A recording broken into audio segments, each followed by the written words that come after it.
আসসালামু আলাইকুম guys, this is সজীব ভাই, চলে আসলাম নতুন আরেকটি ভিডিও নিয়ে। আমি এখন হচ্ছে আমার রুমেই। এই হচ্ছে আমার রুমের 2 নম্বর ভিডিও।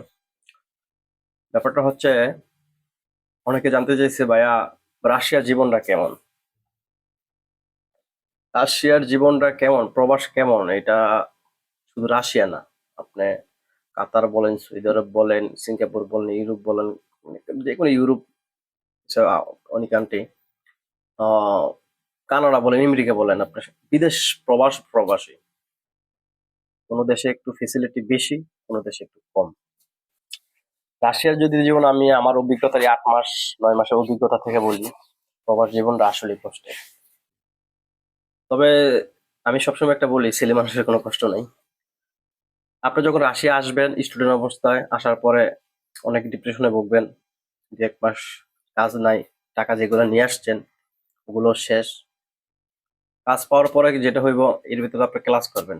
সকাল 8টায় ক্লাস থাকে, 8টা থেকে 12টা 11টা 40, 11টা চলে একটা ব্রেক থাকবে, আবার 3টা 20 থেকে ক্লাস শুরু হয় আর কি। সপ্তাহে 3 দিন বা 4 দিন, এটা ইয়া অনুযায়ী, সার অনুযায়ী দেয় আর কি। তো ক্লাস করে আইসা বা 12টা 40-এ আইসা বাসায় রান্না করবেন যদি সময় থাকে, অন্য কোনো কাজ না থাকে। আবার ক্লাসে যাবেন, আইসা ক্লাস করতে করতে 6:30, আর শরীর চলবে না, হুস করে ঘুমিয়ে যাবেন। কাজ থাকলে, যদি সকালের কাজ থাকে, সকাল যদি 8টায় থাকে, সকাল 8টা বাজে কাজে যাইবেন, রাত্রে আবার 8টা বাজে বেরিয়েবেন, বাসায় আসতে আসতে আবার 10টা। গোসল করবেন, এসে খাওয়া দাওয়া করবেন, আবার ঘুমের টাইম, ঘুমাইলেন। আবার এর পর দিন আপনার কাজের টাইম, আবার কাজ, যদি কাজ থাকে, আর না হয় ক্লাস থাকে। আর এই হচ্ছে জীবন। ব্যস্ত কারে কয়, মানে আপনি স্টুডেন্ট হইলে মানে বুঝতে পারেন, অনেক ব্যস্ত হয়ে যাবেন, তো ব্যস্ত থাকা ভালো, আমি সবসময় লাইক করি। আর এর ভিতরে আরেকটা জিনিস হবে, যে জিনিসটা হচ্ছে গিয়া,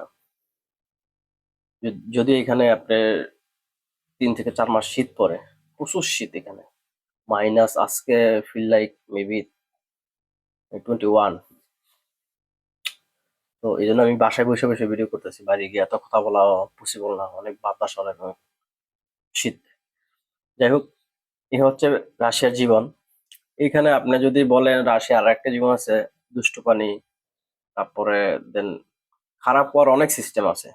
মানে আপনি ভালো হইবেন না খারাপ হইবেন, এটা আপনার পার্সোনাল ব্যাপার। ওগুলার দিকে যাওয়া যাবে না, ওগুলার থেকে যত বিরত থাকা যায়। মনে শক্ত করতে হবে। আর প্রবাসে থাকলে মন অনেক স্ট্রং করতে হবে। দেশের কথা মনে পড়বে, বাড়ির কথা মনে পড়বে, প্রিয়জনের কথা মনে পড়বে, প্রিয় মানুষের কথা মনে পড়বে, এটা নর্মাল। তো এই জিনিসগুলো হচ্ছে নিজে কন্ট্রোল করতে হবে। অনেক ফ্রেন্ড সার্কেল পাইবেন, খারাপ পাইবেন, ভালো পাইবেন, সবার সাথে মিশে চলার চেষ্টা করবেন। কারণ প্রবাসে তো আর রাজনীতি জায়গা না, বা যারা রাজনীতি করে আসতেছেন ইদানিং দেখতেছি, তারা এই জিনিসগুলো মাথা থেকে ঝেড়ে ফেলবেন। আপনি এখানে আসছেন, আপনি স্টুডেন্ট, স্টুডেন্টের মতো আচরণ করবেন, বা সবার সাথে সুসম্পর্ক রাখার চেষ্টা করবেন। রাশিয়ার জীবনটা হচ্ছে আপনার এখানে মানে ওপেন মাইন্ডের অনেক মেয়ে পাইবেন, মানে রাশিয়ান মেয়ে, ওগুলোর লগে মিশা যাবে না। আপনি মিশবেন, মারা খাইবেন। আপনার ওপেন মাইন্ডের বলতে কি, আপনার শর্ট জামা থাকবে, আপনি টিস করবেন, এটা বাংলাদেশ না ভাই, এটা রাশিয়া। এখানে আইন কারণ অনেক কঠিন। সিগন্যাল দিছে, আপনি সিগন্যাল মেনটেন করবেন না, হুট করে রাস্তা পার হয়ে যাবেন, আপনার নামে মামলা হবে, আপনার দেশও পাঠিয়ে দিতে পারে। এই জন্য এগুলো করবেন না, এগুলো হচ্ছে নিয়ম কারণে। এই দেশটা হচ্ছে আপনার নিয়ম কারণের ভিতরে চলে। আপনি রেস্টুরেন্টে খাইতে গেছেন, হুই আল্লাহ করবেন, মানে একটা গ্যাদারিং করবেন, ক্রাউড করবেন, এগুলা এই দেশে চলে না। অর্ডার দিচ্ছেন, বসে থাকবেন, খাবার আসবে, খাবেন। মানে আগে পে পে ফার্স্ট আর কি। তো অনেক রেস্টুরেন্টে খাবার পরে বিল দেয়, যাই হোক, সিস্টেম এটা বাংলাদেশও আছে। আর খাবারের যে বিষয়টা, আপনি এখানে আইসা ভাতের হোটেল পাইবেন না, যে পেট ভরে বাইরে গিয়ে ভাত খাবেন, রান্না বান্না করবেন। এখানে দোকান আছে হচ্ছে আপনার, উজবেকদের দোকান আছে এখানে, সমচা বেচে। আমি দেখেন সকালবেলা সমোসা ছিলাম, অর্ধেক খাইছি, এত বড় সমস্যা, আর অর্ধেক রেখে দিছি, হিটার দিয়ে গরম করতেছি আর কি। যাই হোক,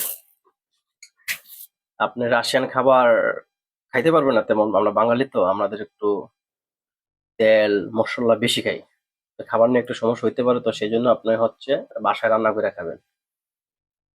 এখানে যে চাল পাওয়া যায়, মানে গরুর মাংস পাওয়া যায়, খাসির মাংস পাওয়া যায়, দুম্বা পাওয়া যায়, চিকেন পাওয়া যায়, খাবার আইটেম সব পাবেন, কিন্তু টেস্টটা একটু ডিফারেন্ট হতে পারে। এটা মানে যেমন গরু মাংসের যে ব্যাপারটা, ওইটা হচ্ছে আমার কাছে টেস্টটা ডিফারেন্ট লাগছে আর কি। বাংলাদেশের গরু মাংসের টেস্ট আর এখানকার গরু মাংসের টেস্ট দুটো আলাদা। চিকেনটা নর্মাল পাইছি, কিছু খাবার আছে যে আপনার বাংলাদেশেও পাইবেন, এনও পাইবেন, কিন্তু এই দেশের খাবারটার স্বাদটা একটু ডিফারেন্ট হয় আর কি। আর টাকা হইলে আপনি এখানে সুন্দরভাবে চলাফেরা করতে পারবেন না, আপনি বিন্দাস চলবেন, আপনার কেউ কিছু বলবে না। আর একটা জিনিস মনে হয়েছে যে রাশিয়ার জীবনের ভিতরে আমি শপিং করছি, এখানে আমি শপিং করার তেমন সুযোগ পাইনি বাংলাদেশে। সব কেনাকাটা এখান থেকে করছি, কারণ এই কেনাকাটাও করলাম না আমার যাই হোক, এখানে পোশাক আশাকের দামটা একটু বেশি আর কি। তো যারা এখানে আসবেন তারা অবশ্যই ভালো ভালো পোশাক নিয়ে আসবেন, কারণ বাংলাদেশে অনেক সাশ্রয়ী মূল্যে পোশাক পাওয়া যায়। তো এই হচ্ছে রাশিয়ান লাইফ। আমার রুমমেট মনে আসছে, এ হচ্ছে বিশাল। হ্যালো, হচ্ছে মাইসেলফ বিশাল। বিশালে আসছে কতদিন হয়? আহ, আমি অলমোস্ট 1.5 মাস হয়ে গেছে আসছি। ডকুমেন্ট তো এখনো হয় নাই না? ডকুমেন্ট এখনো মেডিকেল হয়নি, হোপফুলি হয়ে যাবে 1 সপ্তাহের ভিতরে। মানে ও আসছে, ও আমার রুমমেট। তো ভালো পোলা, খুব ভালো লাগে হবে। তো ওরা আসার পরও ওই যে ক্লাস করতেছে, খাইতেছে, ঘুমাইতেছে আর কি, কাজ নিয়ে এত প্যারা নাই। কারণ মাইন্ড সেট আপ করে আসছে যে আমি 2 মাস 3 মাস কাজ পাবো না আর কি। যারা আসবেন তারা অবশ্যই ইয়ারা নিয়ে আসবে। তোমার কাছে বিশাল এখন পর্যন্ত 1.5 মাসের মানে রাশিয়ান জীবনটা কেমন লাগে? ভাই বেটার দেন বাংলাদেশ। শুধু ওই যে ভাই আপনি যেটা বললেন মাইন্ডসেট আপনি আসেন। মাইন্ড সেট আপ আসতে হবে, আর বাড়ি গেলে একটু কথা বুঝি না নাকি? হ্যাঁ, এইটা হবে ভাই। এটা হচ্ছে ও নতুন তো, আর এমন ভাষা একটা country, ভাষা হচ্ছে জানে না, আস্তে আস্তে শিখতেছে, ক্লাস করতেছে নিয়মিত। এই যে এখন সকালবেলা ঘুম থেকে উঠছে 12টা বাজে, মানে আমাদের সকাল হয় আপনার 12টা বাজে, কাজ না থাকলে, ক্লাস না থাকলে। এই রান্না বান্না করতেছে, খাইবো এখন, খাই আবার ঘুমাইবো, এই জীবন। এখন তো কাজ নেই, কাজ হইলে খাওয়ার সময়টা পাইবো না, রান্নার সময় পাইবো না। ও আর আরেকটা লোক আছে আমাদের বড় ভাই, প্রবাদ দেই, সেম অবস্থা, রান্না বান্না করতে ছুট করতেছে আর কি। যাই হোক, এই রুমের ভিতর ভিডিও করার কারণ হচ্ছে যে বাইরে অনেক শীত, প্রচুর ঠান্ডা। প্রচুর ঠান্ডা। ও বাইরে গেছিল, আইসা কাঁপতেছে আর কি। তো এই জন্য রুমে বসে বসে ভিডিও করতেছি। সবাই ভালো থাকবেন। আসলে অনেক কথাই বলা, অনেক মানুষের অনেক প্রশ্ন পাই, গুলা রিপ্লাই দেওয়া যায় না সময় সাপেক্ষের কারণে। যাই হোক, যদি কিছু জানার থাকে মেসেজ দিবেন, যতটুকু জানি জানার চেষ্টা করবো আর কি। তো আজকে এ পর্যন্ত, দেখা হবে নতুন কোনো ভিডিওতে। আসসালামু আলাইকুম।